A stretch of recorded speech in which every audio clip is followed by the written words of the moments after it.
Today we're going to talk about matrix operations. In terms of columns A has a column A1, A2, all the way to AN. And in terms of entries of A, so you have A1I, A1J, all the way to A1N, and that goes through and through. This is the main diagonal entries. A11, A22, A33, all the way to AMN.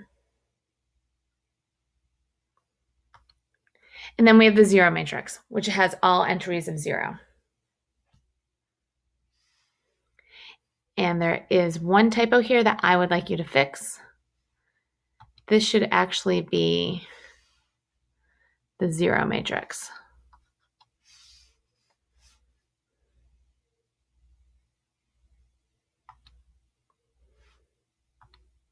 Let's look at theorem 1. Let A, B, and C be matrices of the same size. Let R and S be scalars. Then A plus B equals B plus A. A plus B plus C is the same as A plus B plus C. A plus 0 equals A. R times A plus B is the same as R times A plus R times B. R plus S times A is the same as R times A plus S times A. And R times SA is the same as RS times A.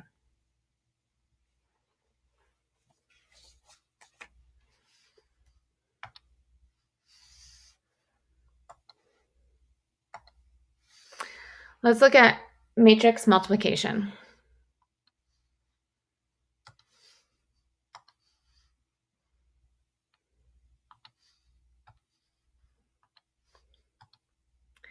Multiplying B and X transforms X into vector BX. In turn, if we multiply A times BX, we transform BX into ABX.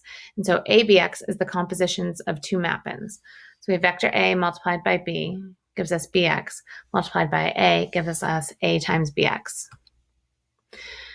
Define the product AB so that A times BX equals AB times X. So I have X here, multiplied by AB gives me A times BX.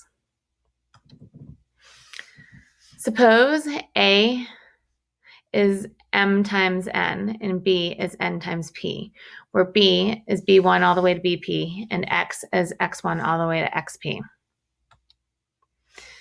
Then BX would be X1 times B1 all the way to XP times BP. A times BX would be A times that entire thing from above. And then A could be distributed to each term. And then you could rearrange the term since it's multiplication. And then it would be A times B1, A times B2, all the way A times BP times our X vector. Therefore, A times BX equals A times B1, A times B2, all the way to A times BP times X. And by defining AB, we have A times BX equals AB times X.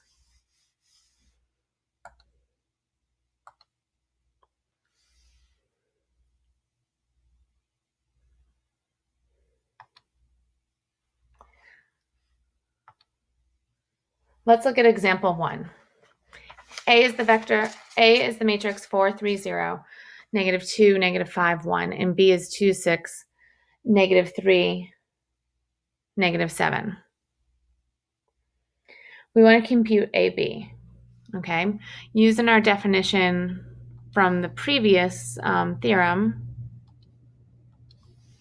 this would be B1, and this would be B2. AB would equal A times B1 and A times B2.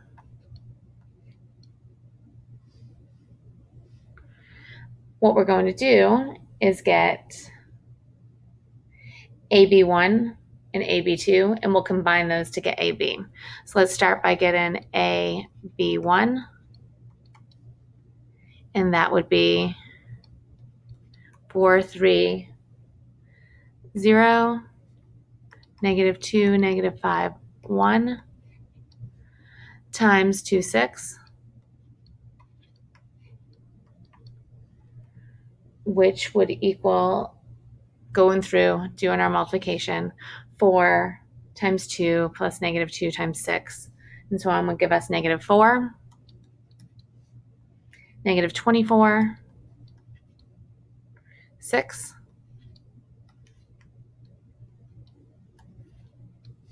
and then I would have to find AB2. So I'd have 4, 3, 0 again, negative 2, negative 5, 1. This time times negative 3, negative 7.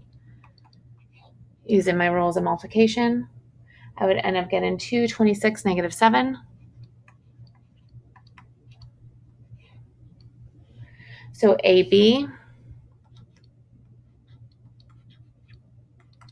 would equal negative 4, negative 24, 6, 2, 26, negative 7. Note AB1 and AB2 are linear combinations of the column of A. Each column of AB is a linear combination of the columns of A using weights from the corresponding columns of B.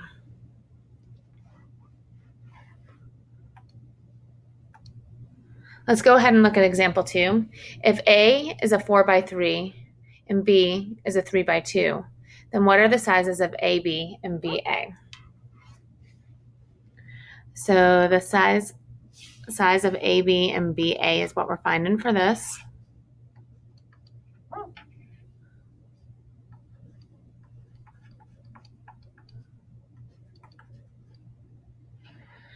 So AB is a 4 by 3 because A is a 4 by 3.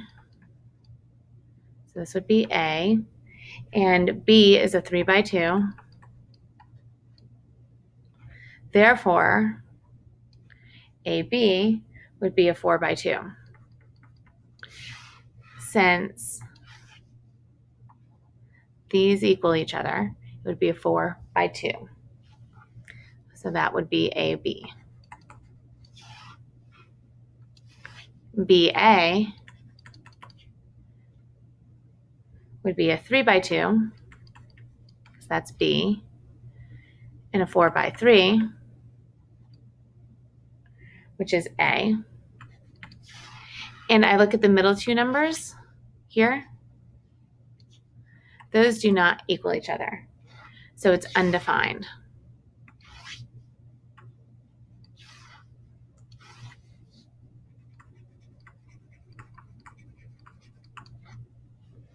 If A is an M by N matrix and B is an N by P matrix, then AB is M times by P,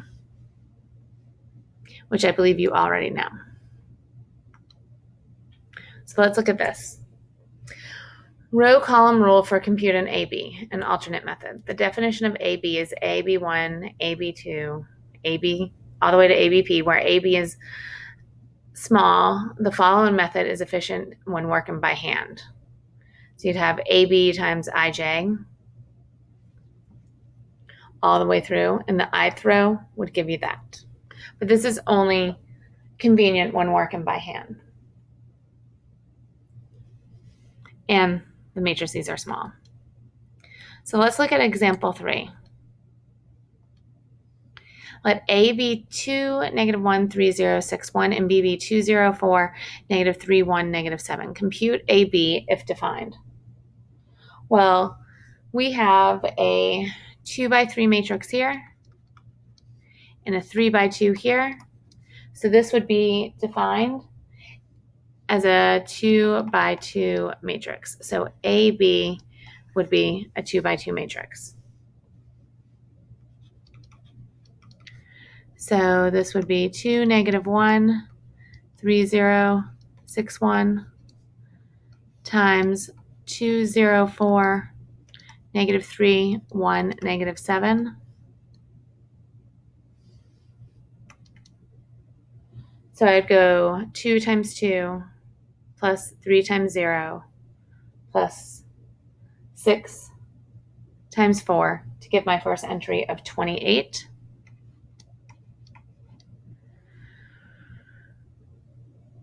And then I would have 2 times negative 3, 3 times 1, 6 times negative 7 to give me an entry of negative 45 here. And going through doing the same process, I have 2 and negative 4 here. And that would give me AB.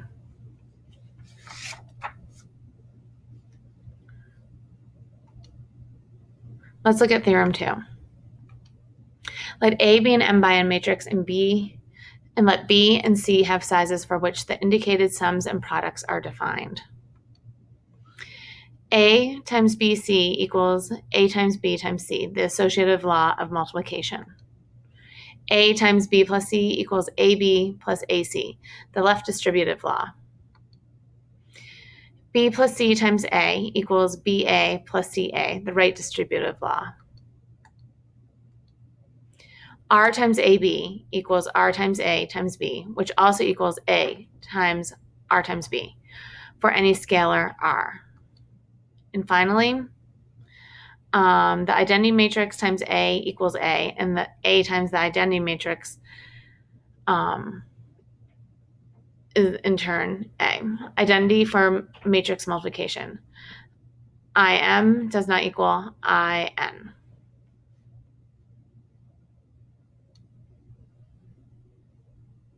Warning, properties above are analogous to properties of real numbers, but not all real number properties correspond to matrix properties. It is not the case that AB always equals BA. So in your textbook, you can see example 7, page 114. Even if AB equals AC, then B may not be equal to C. See exercise 10 on page 116. And it is possible for AB to equal 0, even if A doesn't equal 0 and B doesn't equal 0. See exercise 12 on page 116.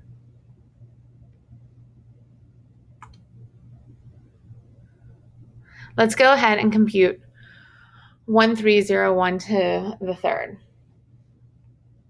So what that means when this is to the third, 1302 times 1302 times 1302. I'm first going to multiply these two matrices together. When doing that, I get 1904 now multiplied by 1302. Now I multiply these again, and you should get 12108.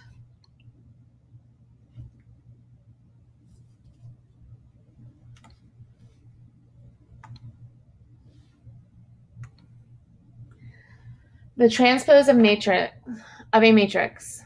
If A is an m by n matrix, the transpose of A is the n by n matrix, denoted by A to the power of t, whose columns are formed from the corresponding rows of A.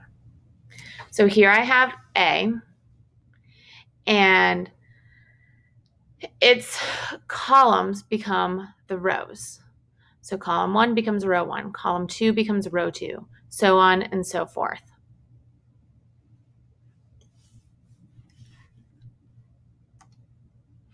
Example 5, let A be 132001 and B be 10 negative 2, 2, 1, 4. Compute AB, AB transpose, A transpose, B transpose, and B transpose, A transpose.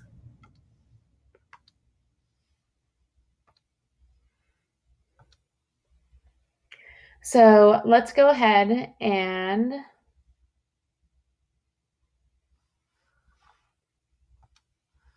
start with AB.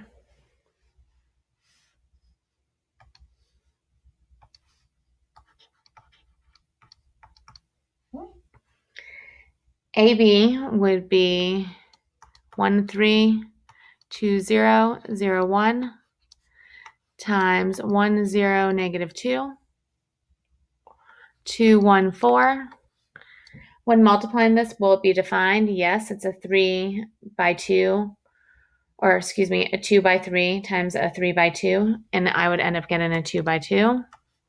And when I multiply this, you get 1, 1, 4, 10. Next, I have AB transpose. And then I would just take the rows of this matrix would become the columns of this matrix. So it'd be 1, 4, 1, 10. Next, A transpose times B transpose. So first I would have to have A transpose, which would then become 1, 2, 0, 3, 0, 1 times B transpose, which would become 1, 2, 0, 1, negative 2, 4. And this is a 3 by 2 times a 2 by 3, which was in turn give me a 3 by 3. When I go ahead and I multiply that, and you may want to stop the video now and try this on your own, you'd get 7, 2, 2, 3, 0, 1, 10, negative 4, 4. The last one, B transpose times A transpose. B transpose is 1, 2, 0, 1, negative 2, 4 times A transpose, 1, 2, 0, 3, 0, 1. And this is a 2 by 3 times a 3 by 2. So that would give me a 2 by 2 matrix of 1, 4, 1, 10. And with any of these, you can pause them in between each example and try them on your own.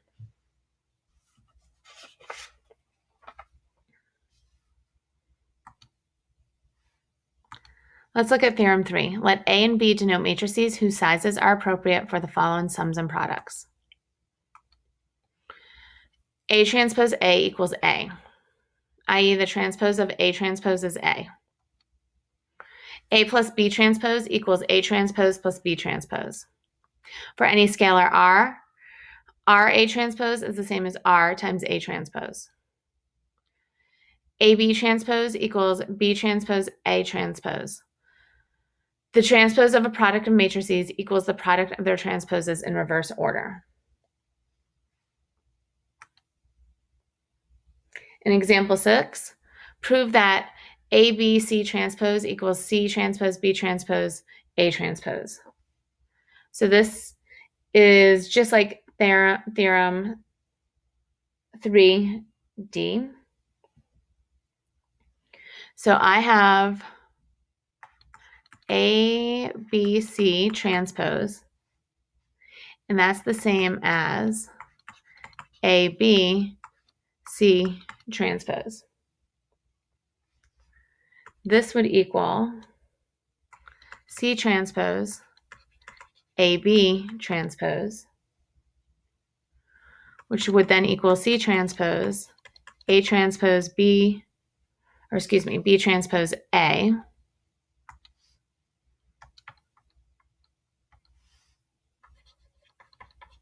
A transpose, which then would just be C transpose, B transpose, A transpose, which is what we wanted to prove.